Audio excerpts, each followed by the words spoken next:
Welcome everybody. Welcome to Open Problems for Robots in the Food Supply Chain. And this is the first of two webinars focusing on the role of robots from farm to fork. Today we'll be looking primarily at agricultural robots and research into the difficulties that still exist in the field and what we can do to develop useful robots for agriculture. Our follow-up webinar in October will look more closely at food processing, food packaging, food handling, and food service, all the way from farm to fork. I'm Andra Keay, and I'm Managing Director of Silicon Valley Robotics in the robotics capital of the world, and also visiting scholar at the CITRIS and Banatao Institute's People and Robots Lab. And once again, this webinar is produced in partnership with CITRIS and the Banatao Institute and the People and Robots Lab, and SRI International. We have a great lineup of expert speakers today, and we're starting with a panel on agricultural robotics startups, followed by a keynote from Jim Ostrowski, who's the Chief Technical Officer of Blue River Technologies. And as part of the introduction, especially giving latecomers just a few more minutes to arrive and not miss any of the fantastic panels, I wanted to play a couple of short videos about the innovation process at both CITRIS and at SRI International. So, Khosrow, are you able to roll the video for the CITRIS? How do you take an idea and develop tools to change people's lives? It all starts at the center of public education, the University of California. Combining the strengths of 4 UCs with world-class research facilities and the brightest minds in industry, it's a perfect formula for innovation. We're creators, designers, educators, and policymakers who never sit still and always look to the future. Changing the world is an ambitious mission. We're opening the doors wide to everybody who wants to join us. We are the Center of Robotics and AI. Let us introduce you to new partners and collaborators who will work alongside you, not against you. We are the Center of Health Tech. In the near future, a doctor's visit could be just as easy as using your smartphone. We are the Center of Technology Policy. We're evolving alongside technology and advancing frameworks to help people start the tough conversations. We are the Center of Sustainable Infrastructures. We want to leave behind a better world, so we're building systems and structures that will protect rather than pollute. So, how do you take an idea and develop tools to change people's lives? It all starts here, at the Center for Information Technology Research in the interest of society. CITRIS and the Banatao Institute.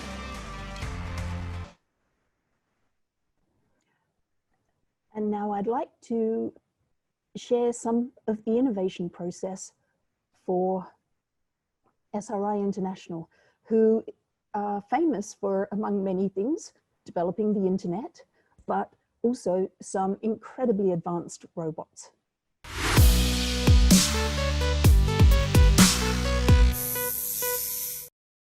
A lot of our commercial customers come to us with very, very broad needs. Perhaps they don't know that they're looking for a humanoid robot to race a motorcycle, but they have a broader objective. And we'll hold a workshop. And in the case of Yamaha, we spent, I think, 2 or 3 days together with them after a long period of remote discussions and presented to them a bunch of technologies, a bunch of capabilities that we had, as well as ideas for how they could take those ideas, some of those ideas forward. Now, in the case of Motobot, it turned out that there were many technologies that SRI had developed that enabled us to build the system where many other companies, most other companies wouldn't have been able to do so. So as it turned out, not only did we help Yamaha understand what they might do to achieve their objectives, but we were able to actually help them execute that plan. Now, when you say many other companies would not have been able to help them do so, what is it that is different about our approach to this? What's our secret sauce without giving away the secret? Unlike a lot of robotics companies today that focus almost exclusively on software, we look at both hardware and software as both being ripe areas for innovation. We create component technologies, sometimes to solve a particular problem, usually for the US government, and those component technologies enable things to be achieved that you can't do by buying parts from a parts catalog like most companies would. So whether it be a new type of motor or a new transmission or a different power supply or electronics that's more efficient, going into Motobot, technologies from our humanoid robot systems, from our exoskeleton robots that we developed for DARPA, all of these things were what made it possible for Motobot to be created. And if we had just bought what we could find online, we wouldn't have achieved nearly the performance. Today we're at Alameda, just outside San Francisco. And we've been making a robot ride a motorbike.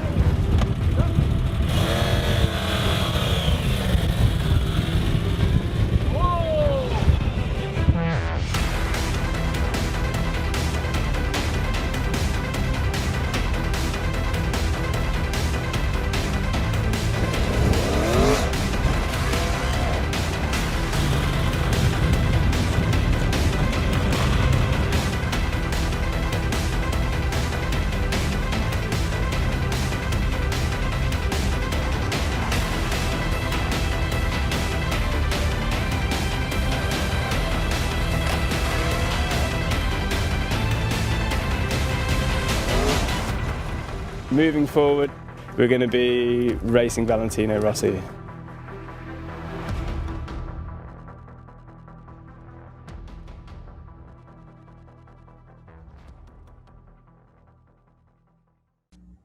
Now, of course, the Motobot video is a few years old now. I think that was originally filmed 2015, but since then, Motobot has gone on to race Valentino Rossi.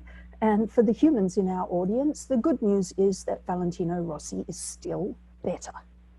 However, this is a robot riding a motorcycle at over 200 miles an hour. It's a pretty incredible achievement. And it really served as a segue into the achievements that are being made in agriculture. They're complex. It's a difficult, a very testing environment. And there are many problems that need to be solved before we can reap the fruits of our labor. I apologize. We are going to have agricultural puns all day, and that's okay. Let me please share the agenda and the introduction to our next panel. And I'd like also to thank my many helpers behind the scenes, particularly Laurie Ravnik, Khosrov, and Ron, and housekeeping. Final housekeeping. Can all attendees please keep their microphones and videos off, unless, of course, they're a panelist speaking.